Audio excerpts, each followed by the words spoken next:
Summer storm season can be extremely disruptive to the maintenance and balance of your pool water, but it is possible to prepare for them.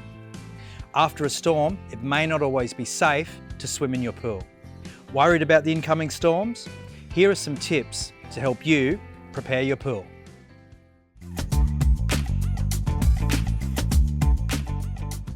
Keep your pool full.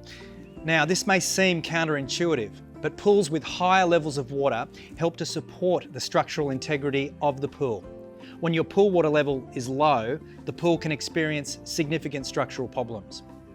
Pack away any unsecured items around the pool to stop them moving during the storm. Turn off electrical equipment.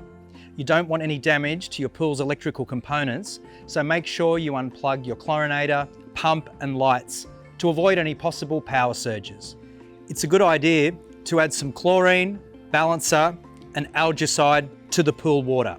This will help to combat any extra pollutants which may enter the pool water during the storm. Come into your local Poolwerx to get all the high quality products you need to get your pool storm season ready. If you don't know where your local Poolwerx is, simply click on the link above to find out.